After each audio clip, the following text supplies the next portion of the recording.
It's go time.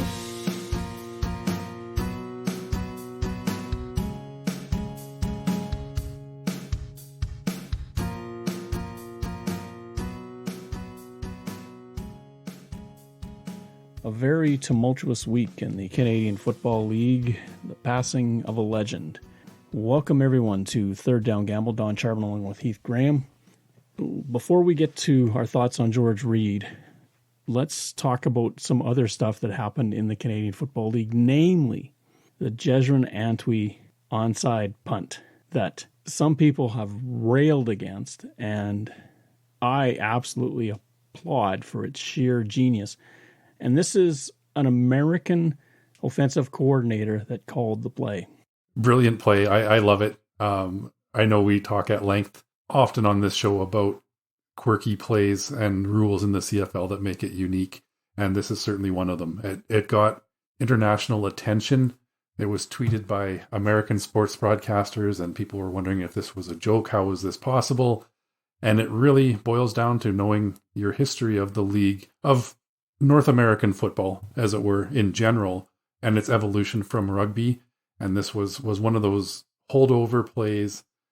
You do not see it often. Interestingly enough, Antwi tried it in a previous season and was unsuccessful because he missed the ball. So it wasn't a kick, and this time they pulled it off to perfection. That's the thing. It's not the easiest play to try. Antwi did exactly what he had to do. He bent over, he dropped the ball, and he deliberately kicked it. Now, this is different than a dribbled ball. We've heard of dribble balls in the CFL, but that happens when the ball is loose and it gets kicked. That's different than this is a control. This is essentially Antwi becoming a punter. And what he does is he kicks the ball, and it's so significant. The Alouettes are set up at their 27-yard line. It's 2nd and 18. They are in big trouble right here. They throw that out pass to Antwi as he comes out of the backfield.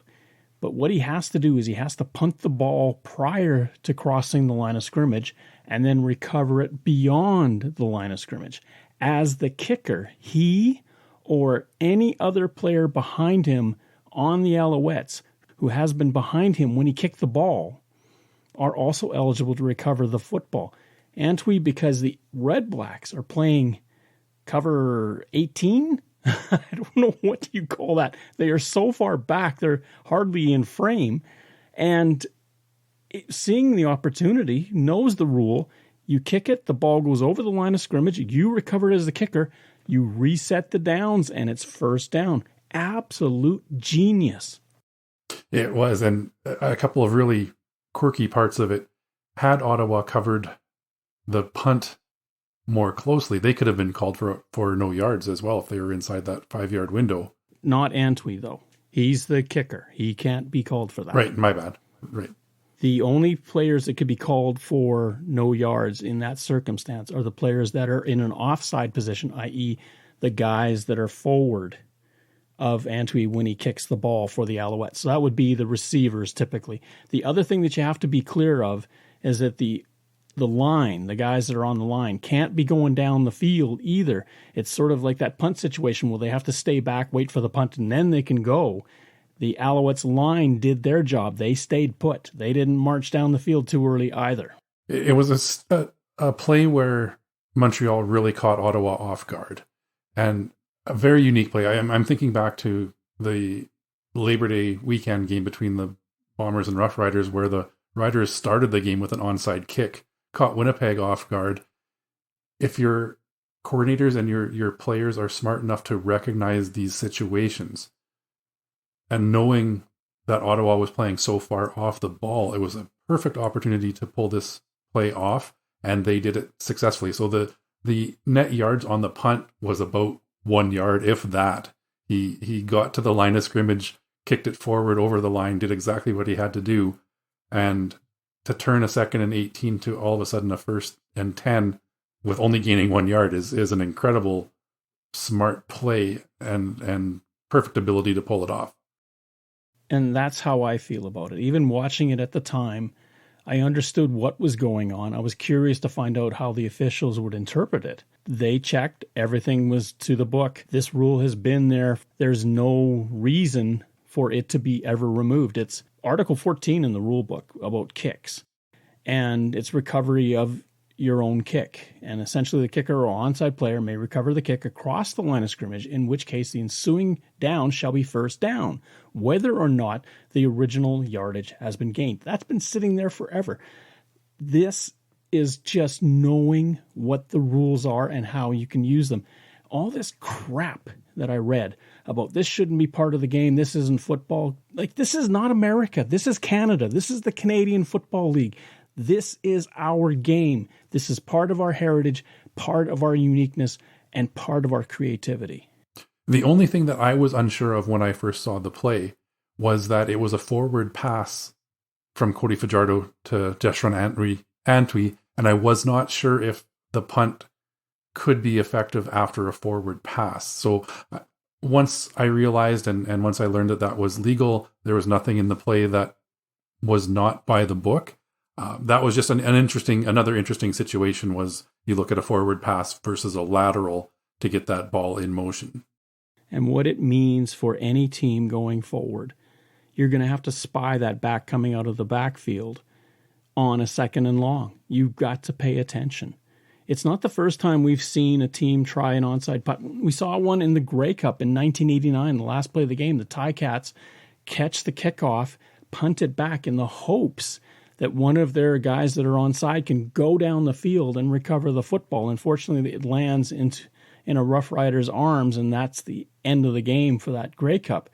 The Calgary Stampeders tried it against the BC Lions, where Mike Juhas caught a ball 20 yards down the field, turned around and punted it into the end zone. The Lions, because of the bounce, couldn't recover it. The Stampeders did and looked like they'd won the game. But because we didn't have proper camera angles, for whatever reason, the officials on the field ruled it no yards. And the Stampeders were livid, of course. Matt Dunnigan was the coach. It was a shame because that was a brilliant play that was taken away because people weren't paying attention to what was going on. You mentioned in the future, defensive coordinators and defenses are going to have to start to spy that play. And what that does is it will prevent some of these short kicks from happening, but will also take a cover man out of the deep routes and maybe will open up some of those passing plays for longer yards. It's 2nd and 18 is a tall ask. It's not impossible, and we do see it on more than one occasion on any given weekend in the CFL that somebody converts on a 2nd and 15 or longer. I know there was a game where Zach Collaros converted on a 2nd and I think it was 36 earlier this season as well. So these things do happen, but now that defense has to be really careful about where everybody is on the field. Exactly. And let's give the Alouettes all the praise in the world for divining that play, for executing that play, and for being successful on that play. Let's talk now about the crossover. The East is not available to the West anymore.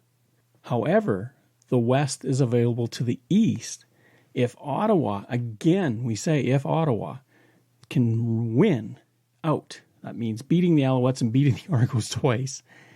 They can head west if nobody in the West reaches 7 wins for the season. And what that means is they are banking on Saskatchewan not winning anymore. Saskatchewan would have to lose out for this to be a possibility.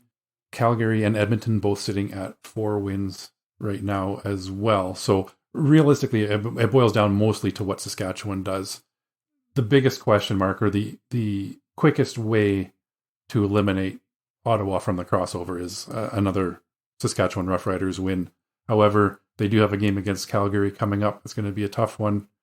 Great to see a playoff push still going. We saw Hamilton clinch this past weekend as well. So the playoff picture is getting sorted. This is the last spot still on the table. And realistically, there are 4 teams still vying for that spot. It's a long road for any of those other teams if you're not named Saskatchewan.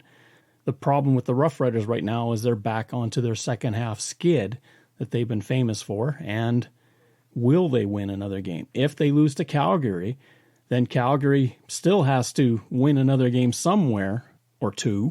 Edmonton, they've got to hope everyone stays at 6 as well. They've got to win out. So it's kind of all these faint hope clauses that are all coming together. And if you're Saskatchewan, just win against Calgary and all this goes away. Exactly. That's got to be on their minds for sure. That this is the big weekend for them.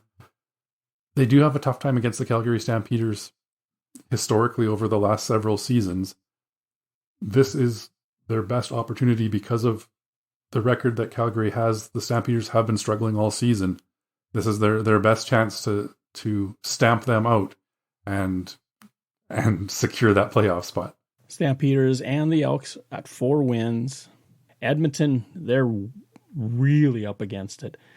They've got to win in Toronto. They've got to do all kinds of things against powerful opponents and then hope that Saskatchewan and Calgary just fall through the floor.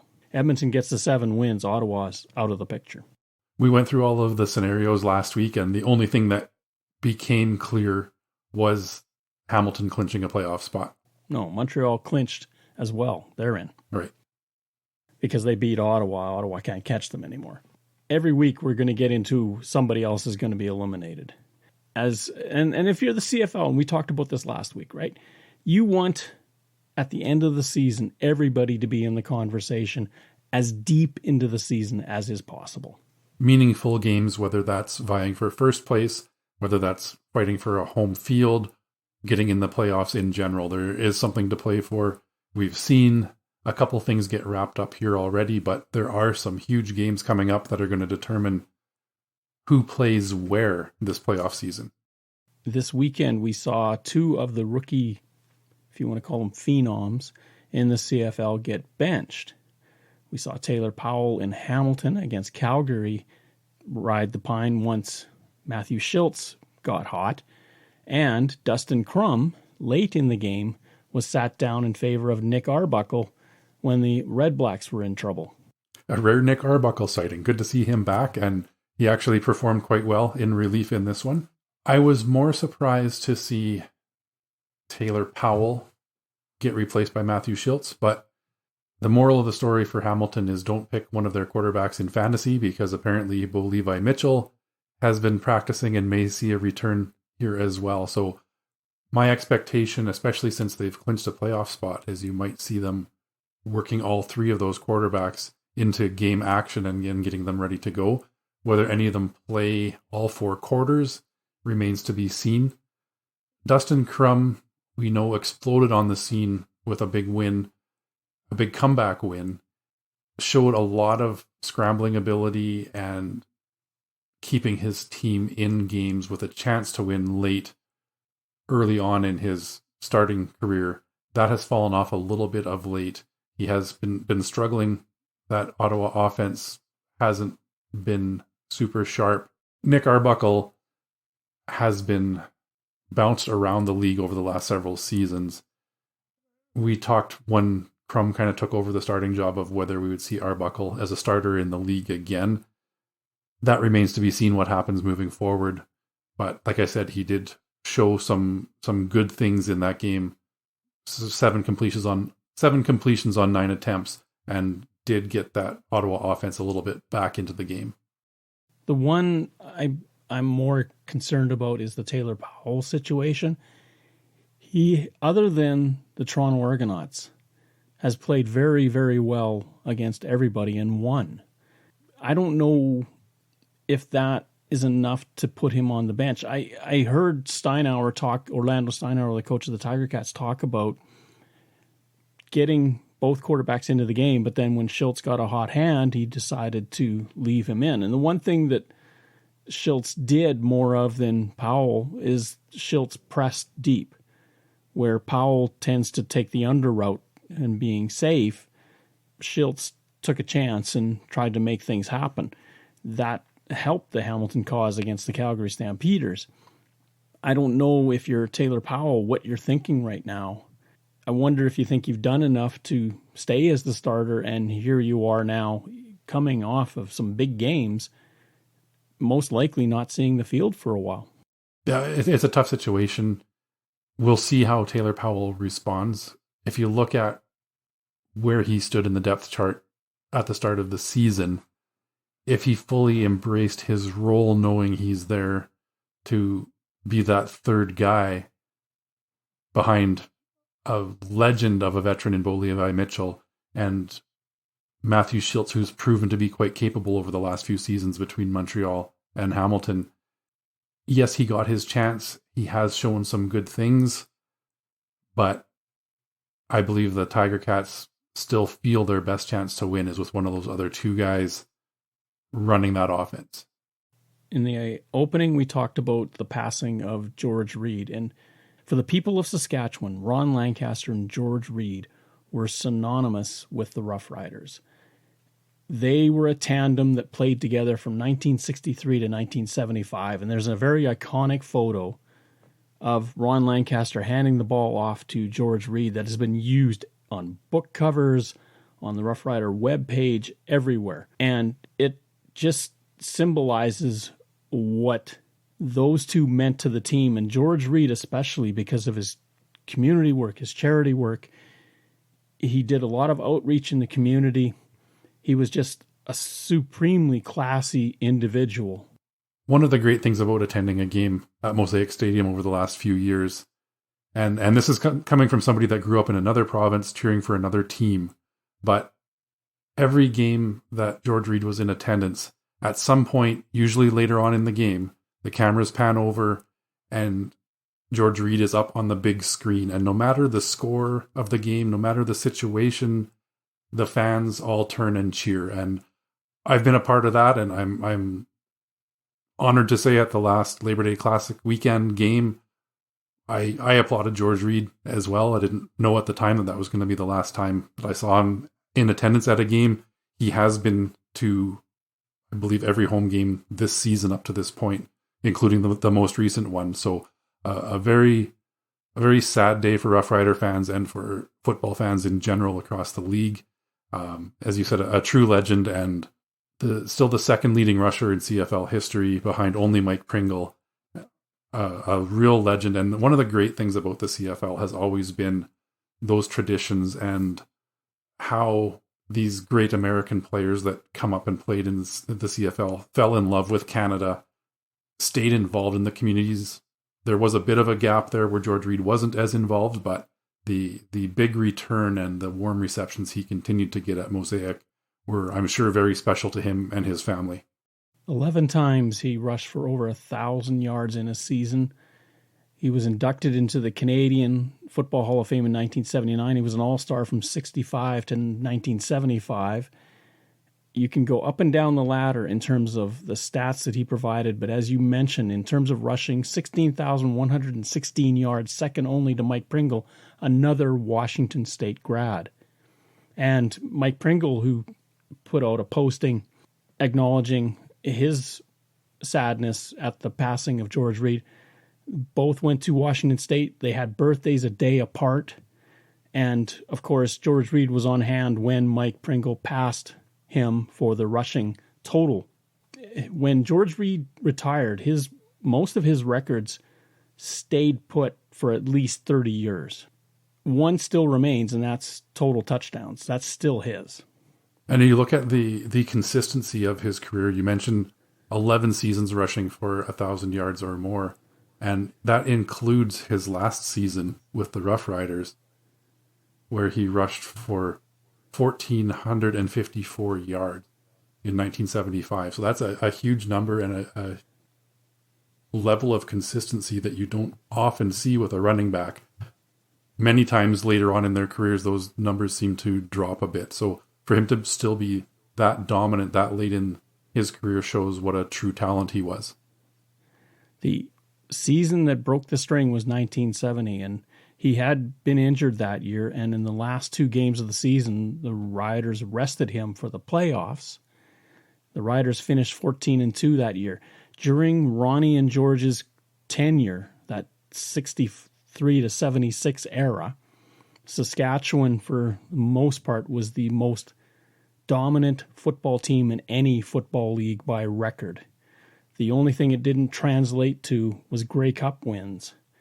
But they did win in 1966, and we'll play a little clip from the most important touchdown in that football game. Saskatchewan over Ottawa. 7 minutes, 23 seconds remaining. The ends are closed in. Full backfield. George Reed.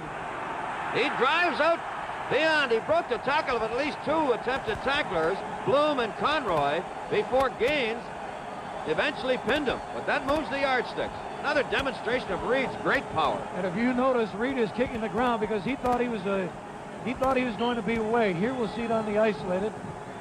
Watch him jump through, breaks his way out, kicks his way out of another tackle, and only one man brought him down. 21 carries for 103 yards by George Reed. First down, Saskatchewan. The Ottawa 31. Reed again gets the call. He may be gone. Touchdown.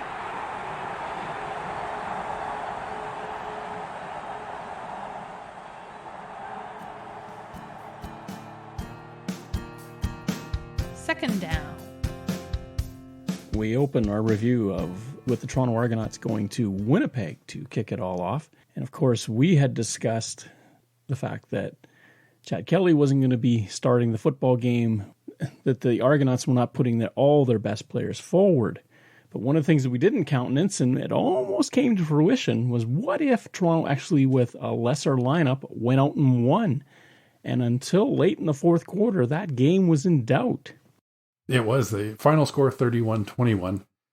One of the great things with Winnipeg this year is we've talked about games that appear to be close and then they end up winning by multiple scores. This is not the first time it's happened this year. Winnipeg scored early and then they scored late when it mattered the most. And in between, we saw some things from Cameron Dukes and that Toronto Argonauts offense that did give them some challenges. Cameron Dukes, I think, made a statement. I was saying this could be a signature party to argue that he could be a starter. 17 of 24 for 231 and a touchdown. A lot of people were very confused as to why Brian Scott was put on the field late in the game. With the game in the balance, the feeling was that if Dukes was doing well enough, why not keep him out there and actually go out and win this thing? And as Davis Sanchez said on the panel, on TSN's panel, this was a no-lose situation for Toronto, no matter what happened. If they won, they're in Winnipeg's heads. If they lose close, they're in Winnipeg's heads. And if they lose big, well, they're supposed to. Exactly. We, myself included, expected a big win by the Bombers. If not for a late field goal, they would not have covered the spread. It was one of those situations where Argonauts hung around. Winnipeg did what they have been known for, and that is shutting down in the fourth quarter. Argonauts had 1 field goal. Winnipeg had 15 points in the fourth quarter, and that was the big difference. Once again, we saw Zach Collaros be inconsistent in that he did throw for 258 yards and a touchdown, but once again, another costly interception. And Brady Oliveira had a fumble as well, something that in that Ottawa game that we referred to earlier, way back when Dustin Crum had his coming out party, that hurt the Bombers massively. Turnovers are going to be the Achilles heel of this offense. They are certainly susceptible to them, and especially the back half of this season, the Bombers have been giving them up more and more. It has to be an area of concern for Mike O'Shea and that team. When I start looking at the standings and the tiers of teams in the league, I would still put the Toronto Argonauts right now as the Grey Cup favorite. I would say of that top tier of Winnipeg, Toronto, and BC, the Argonauts are the most consistent of the three.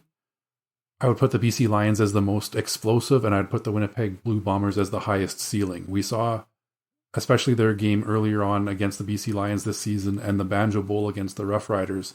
When Winnipeg is firing on all cylinders, I don't know if there's a team that can keep up, but you look at what the Argonauts have done all year with just their consistency. They haven't necessarily blown teams out of the water. When Chad Kelly is running that offense, he's putting up the numbers necessary to win. And it's that level that I think has them at that number 1 overall seed. What was brought up by Doug Brown on the Blue Bomber radio network during the game was The Blue Bombers have struggled against running quarterbacks all season. Trey Ford is going to be a problem. Against Cameron Dukes, they didn't seem to know how to contain him. Against Dustin Crum, they didn't have an answer for him either. It seems as though if you've got a quarterback that's mobile, the Bombers are in trouble. They are, and one thing we've seen other teams do, and Cam Judge comes to mind specifically for the Calgary Stampeders, is they will spy that quarterback. Winnipeg seems to be reluctant to do that consistently when you've got a quarterback playing against them that can run the ball. The other situation is you've got the two defensive ends in Willie Jefferson and Jackson Jeffcoat often going for the sack and not necessarily for the contain.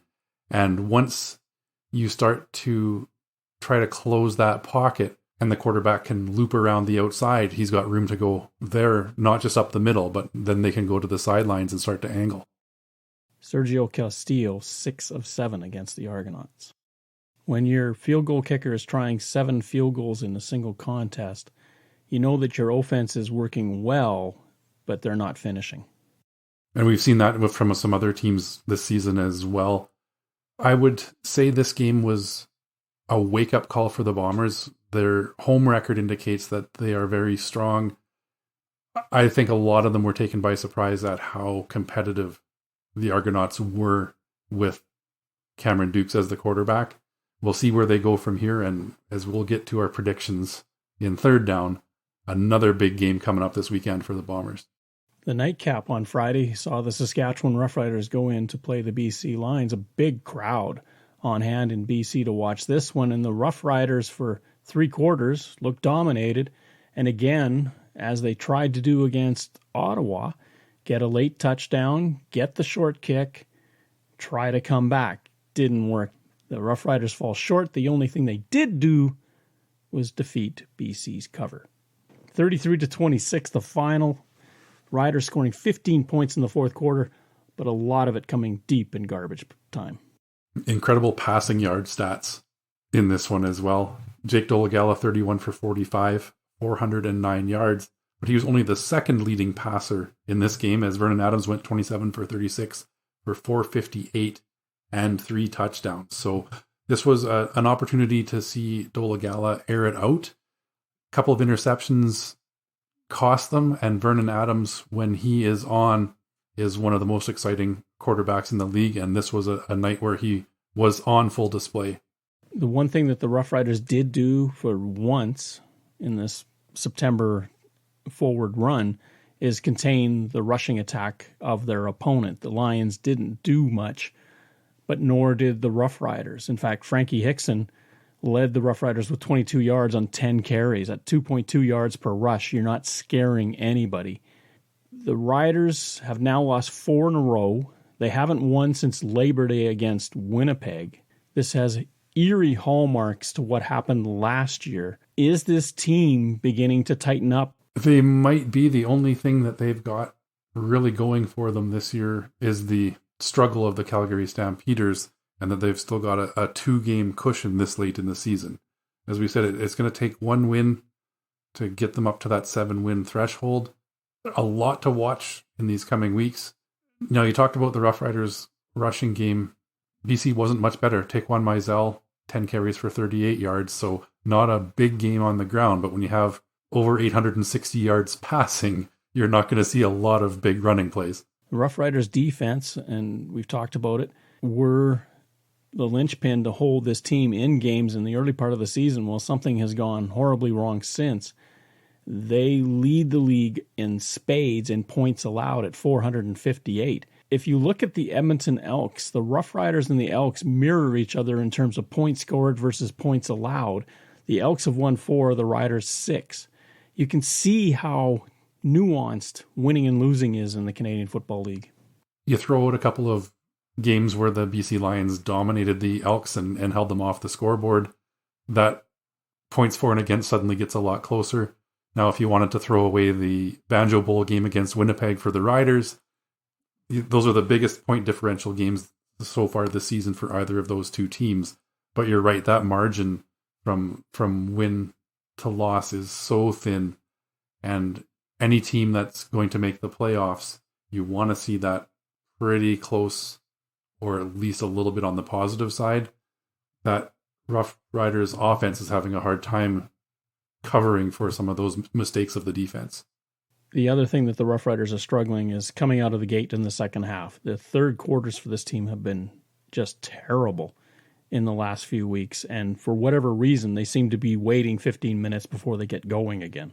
And we saw that again this week. They were held off the scoreboard in the third quarter, outscored 14-0, pushed back at the end and won that point battle 15-0 in the fourth quarter. Unfortunately, they were just too far behind at that point to close this one out.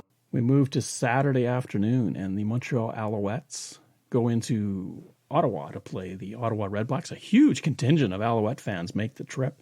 Another big crowd on hand.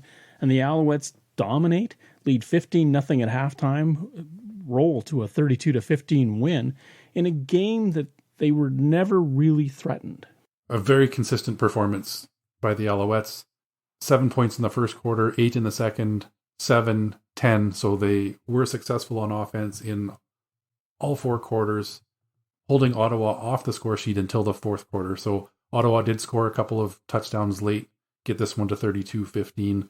But you're right, it was a game where the Alouettes were in control seemingly right from the start. Ottawa struggled to get things going and really had a tough time putting any points on the board. Dustin Crum with a painful interception in the end that cost Ottawa big early. 25 of 34 for 247 yards, 2 interceptions. Cody Fajardo, now that the running game seems to be better, not so much reliance on his throwing ability, 15-20 for 178 and a touchdown. William Stanback had a big night, 13 carries, 85 yards, a 24 long, which went for a touchdown. We've seen a resurgence from William Stanback over the last month and a half. Really struggled out of the gate, and it looked like he was almost an afterthought in that Montreal offense. I don't know if he had some nagging injuries that he's fully recovered from now and he's able to really run the ball with power and purpose, but this was great to see. I do think that when he is healthy and capable, that William Stanback is one of the top running backs in the league, and he showed it again this week. Real nice to see him return to form. How much of an impact has Darnell Sankey been? He had 4 tackles in this game and a quarterback sack. What a get for the Alouettes. It was a fantastic pickup. Darnell Sankey has been a star in this league with Calgary, with Saskatchewan. Now he's getting the chance with the Alouettes. Believe that Montreal had a strong defense right from the start of this season, but adding a guy of Darnell Sankey's caliber certainly doesn't hurt them. And let's give a shout out to Marc-Antoine Dequoy, who has now 2 interceptions for touchdowns. And of course, we talked about the killer interception from Dustin Crum. This was it, where he threw an out. Dequoy stepped in front. Crum was the only one that had the chance, and I loved what Dequoy did. Slowed down just enough to maintain his balance as Crum came at him.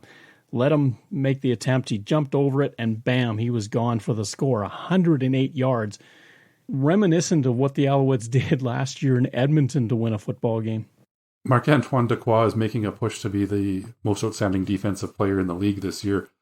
He has had spectacular interceptions, 108 yards. You can't really get much of a longer interception return for a touchdown in this league. And he looked like he had the energy to get all the way. Sometimes when these defensive players get running down the field that far, they're stumbling, rumbling, fumbling, tumbling. But he maintained his balance and ran this one back. I would put him as the number 1 defensive player for the Alouettes. For sure at this point, he has to be in that conversation come award season. In the late game, the Calgary Stampeders were in Hamilton to take on the Hamilton Tiger Cats. And the Stampeders, of course, needing the win to make some noise in the West. The Ticats, of course, needing the win to secure a playoff spot in the East. Hamilton wins, and it's Matthew Schiltz who leads them to victory. We touched on this a little bit earlier, that quarterback situation in Hamilton. We've seen Hamilton not afraid to use multiple quarterbacks in that starter role or coming in relief, and that can go all the way back to Zach Collaros and Jeremiah Mazzoli. We saw Mazzoli and Dane Evans. We've seen Matthew Schiltz come into the fold with Dane Evans as well, and now Levi Mitchell looking like he is going to return from that leg injury before the end of this season. a good situation to have in that you've got, now counting Taylor Powell, 3 capable quarterbacks. But how do you balance that? I'm sure all of them want the ball and want that opportunity. A similar situation to where you've got 3 all-star receivers on the field on a team. You've only got 1 ball. So how does that keep everybody happy? That's a great question. And that's where Scott Milanovic and Orlando Steinauer are going to get together and figure this out, because I could see in Taylor Powell's eyes that he was hurt, that he wasn't out there in that big game. He's just starting his career. You've got to be cognizant of what's happening inside of his mind. Keep his confidence going, because he had a struggle of a start, 2 of 6 for 14 yards, but he hadn't done anything really wrong either. Schultz comes in 11 of 19 for 225, and again, we talked about the deep pass. He found the deep pass, and him and Tim White connected for a 70-yarder that really made a difference. And we were hoping that this was going to be an opportunity for the Calgary Stampeders to turn Jake Mayer loose. Once again, a very conservative night for the Stampeders. 26 of 44, 239 yards. His longest completion, only 17 yards. So I don't know what it's going to take. There are certainly capable receivers on offense for the Calgary Stampeders, but something is off, and they are seemingly afraid to really push it down the field. Stampeders have the most passing yards of any team in the league. They also have the most field goal attempts, most points off field goals, and fewest touchdowns scored. They seem to be playing between the 20s, but they're not getting into the end zone. This was, if you remember back early in the season, the Tiger Cats were struggling with this. Well, the Alouettes, for instance, went down and scored 5 touchdowns against the Tiger Cats. The Tiger Cats came back and answered with 5 field goals. You can see where the disparity comes to the fore. Well, the Stampeders are in that same problem where they're relying so much on that field goal kicking game. And granted, Rennie Paredes, 5 of 6, he did everything he needed to do for them. He can't be the guy that's doing all your scoring. You need him for spot duty. You want to be able to put the ball in the end zone. And they didn't score 1 touchdown, 22 to 15. Lots of points left on the board, as it were, if you're the Stampeders. Yeah, you want your kickers to be kicking converts and not field goals. What do you do with Pat DeMonico? It's either you say, okay, it's a learning curve, he'll be better next year, or what? Because this team, in spite of numbers that would say otherwise, they are not winning football games. They're not scoring touchdowns. Something is off for sure, and this might be a situation where they're looking at another option on offense for the coaching staff in the off season. Jake Mayer has answered some questions about whether he is a capable starter in this league. He has shown that he has that capability. His completion numbers are fantastic, his completion percentage, but it's just that lack of ability to move it down the field. You're right, it's a game where they're counting on Rennie Paredes to keep them in it by kicking field goals, but they need to find their way into the end zone. Let's give a huge shout out to Reggie Bagleton, who took a hellacious hit across the middle. I'm sure he's got bruised ribs, maybe cracked ribs, but stayed in the game. He just would not be told or would not listen to the idea of not playing. He gutted it out and caught 4 balls on the night. Mark and Michelle, 15 targets, only 7 catches. With the injury struggles of Kadeem Carey this year, Reggie Bagleton is really that heart and soul of the Calgary Stampeders offense. And he has shown it time and again. He's a leader on and off the field, very consistent. He doesn't drop a lot of passes. If you get it in there, chances are he's coming down with it. Michelle maybe needs to learn a little bit of that as well, because 7 receptions on 15 targets, he has to get more consistent to help his quarterback out. Third down. One of the joys of recording on a Tuesday night is sometimes the odds for a football game are not up. And this week, Edmonton and Toronto's game on Friday, nobody's got a line on it, which says one of 2 things. Either they don't know what the Argonauts are going to do at quarterback, or they don't trust what the Argos are going to do at quarterback. Interesting that it's the first game of the week and there are no odds currently available for it. I'm going to go out on a limb and say that the Argonauts are going to win this game. If Chad Kelly starts, I would put their spread somewhere around 11.5. If Chad Kelly does not start and Cameron Dukes gets the number 1 reps again, I would put it down to probably about a 3.5 point spread. Either way, I'm going to take the Argos in this one. I believe they will win this game. But again, they're in a situation where they've wrapped up first place. The spoils of that is that they get to dictate who plays and when, and give them the opportunity to get best prepared for the playoffs as they see it. Edmonton, of course, has to win out to even have a chance at making the playoffs. Trey Ford, this will be the first time that he'll be in Toronto to play a football game. Of course, that's close to where he had his college career. I wish there were some odds, but we're having not found any. I'm thinking that the Argos at home, I just can't get away from them. They're undefeated at home. I think there's going to be some pride in keeping that record alive. Elks will provide everything that the Argonauts can handle. I've always been told that a home team gets a +3 in terms of the point spread, or a -3, I should say. So if the Argos are favored by 3.5, I say the Argos cover. The nightcap, and this is the one, if you were waiting for last week and thought, maybe it isn't going to be as big, this one is as billed. The Winnipeg Blue Bombers and the BC Lions in winner-take-all, almost, first place showdown. Lions at home, and this is all but a pick'em. -1.5 favorites. This is it. Here we go. This is the game that everyone's been waiting for. They've played each other twice earlier this season. The first one was a big road victory for the BC Lions. The second one was a big home win for the Winnipeg Blue Bombers. Neither game has been particularly close. There's a lot on the line, as you say. Winner of this one takes over sole possession of first place in the West and controls their own destiny over the final 3 weeks of the season to host the Western Final. I like the Lions at home in this one. 1.5 points is not a very big spread, so I'm going to take the Lions at home to cover. That being said, if Winnipeg comes in motivated, they can turn that the other way around. But my money this week is on the Lions. Local time in Winnipeg, this game will start at 10. Does that impact the Blue Bombers negatively because the game start time is going to be so late for them? I suppose it could. I don't necessarily put a lot in that. We'll see what happens. It's still a late start even for BC local time from what they're accustomed to. Big game, and we want to see meaningful games this late in the season. This certainly is one. If Vernon Adams Jr. goes off early, as he's been doing the last few weeks, and dissects that Winnipeg defense, BC will easily cover. If, however, Jeffcoat and Jefferson, the two ends for the defensive line for the Blue Bombers, make life miserable for Vernon Adams and cause him to throw up interceptions, then it comes down to Zach Collaros, and what does he do?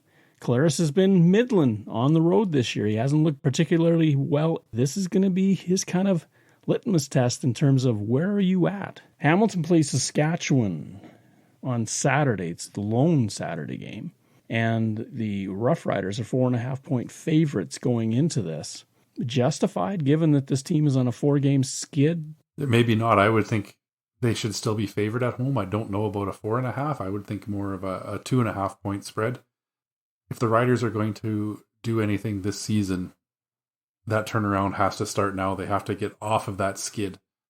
Hamilton, we don't know what their quarterback situation is going to be right now either. We could see Bo Levi Mitchell. We could see Matthew Schultz. We could see Taylor Powell. We could see a combination, all three of them.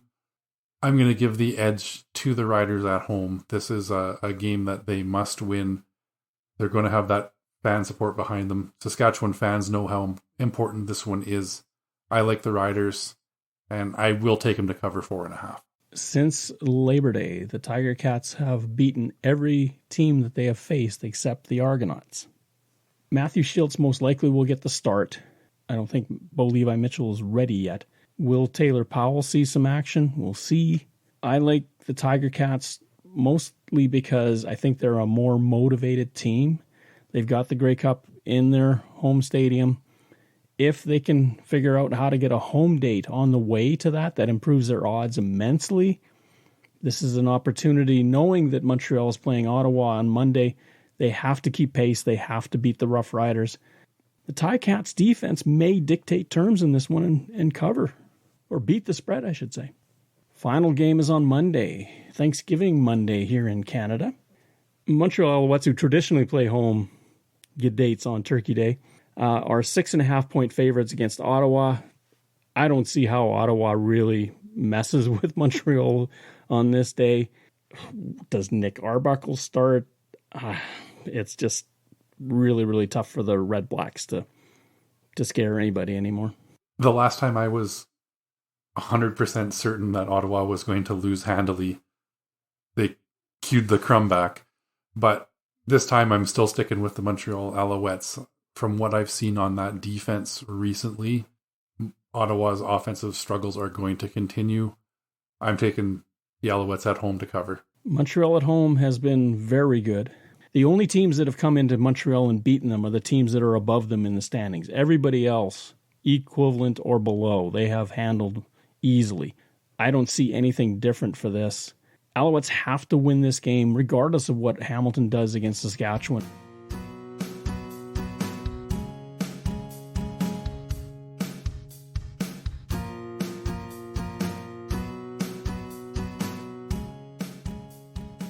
Thank you for listening to our show. Third Down Gamble is hosted on Podbean and can be found on Apple Podcasts, Google Podcasts, and Spotify. Follow us on Twitter at Third Down Gamble. Join us again, the Third Down Gamble podcast, audio worth watching.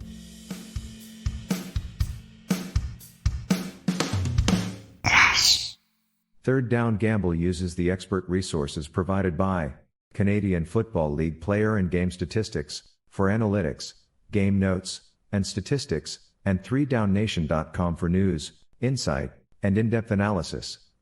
Please visit cfl.ca and 3downnation.com for the most up-to-date information on the Canadian Football League.